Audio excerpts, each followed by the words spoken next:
అబ్బాయి నవీన్ ఎలిమినేషన్ ఎంత మందికి కరెక్ట్ అనిపించిందో కామెంట్ చేయండి. నాకైతే ఇక మూడు ఎలిమినేషన్ లో ఇది ది బెస్ట్ ఎలిమినేషన్, కరెక్ట్ గా బయటికి పంపించేశారు అనిపించింది. నాకైతే జనాలు కూడా కరెక్ట్ డిసిజన్ తీసుకున్నారు అనిపించింది. తన ఫస్ట్ మిస్టేక్ వచ్చేసి సెల్ఫ్ నామినేషన్.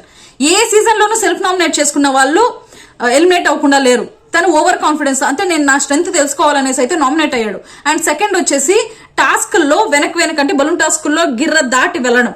అండ్ సంచాలక్ లోపలికి వెళ్ళని చెప్తున్నా కానీ నేను ఎందుకు వెళ్తా, నేను వెళ్ళను, నువ్వే తీసుకొచ్చి లోపల పెట్టు అనడం. అంటే సంచాలక్ డిసిజన్ ని ఇది చేయలేదు. అండ్ సంచాలక్ డిసిజన్ తీసుకున్నా కానీ బిగ్ బాస్ నువ్వే నాకు ఇక్కడ సరిచెయ్యి, నాకు సంచాలక్ మీద ఏ కంప్లైంట్స్ లేదనడం, నువ్వే బయాస్డ్ అనడం.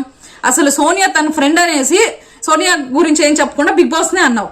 సరే, నువ్వు మెంటల్ గాడివి, సైకో గాడివి, పిల్లంతో గొడవ పడినప్పుడంతా మాకు టాస్క్లు మారుస్తుంటావు, నువ్వు చాలా బయాస్డ్ అని చెప్పడం. అండ్ బెడ్షీట్ కూడా, బెడ్షీట్ నువ్వు ఎక్కడ తెచ్చావో తెలియదు, ఈ క్వాలిటీ బెడ్షీట్ నేను అసలు నేను ఇలాంటి వాడినని ఇసురు కొట్టడం. దీనికి మణికంఠ కూడా సపోర్ట్ చేశాడు అనుకోండి, అది ఇద్దరిది తప్పు ఉంది. అండ్ ఏంటది నువ్వు బయాస్డ్ అనేసి బయటికి వెళ్ళి నేను ఇంటర్వ్యూస్ లో కూడా చెప్తానడం. ఏమైనా మాటల మనకు బిగ్ బాస్ ఛాన్స్ కోసం కోట్లాది మంది వెయిట్ చేస్తున్నారు.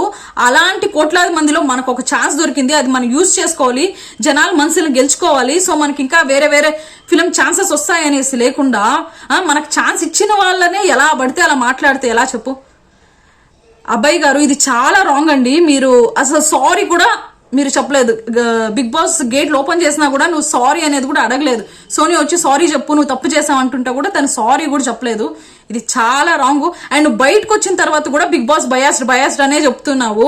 ఇంటర్వ్యూస్ లో నువ్వు మాట్లాడుతున్న మాటలు కానీ నాకు అస్సలు నచ్చట్లేదు, అందుకే ఈ వీడియో చేస్తున్నాను. తన స్ట్రెంత్ ఏంటో తెలుసుకుంటా అని సెల్ఫ్ నామినేట్ అయ్యాడు, కానీ జనాలు వాళ్ళ స్ట్రెంత్ ఏంటో చూపించారు.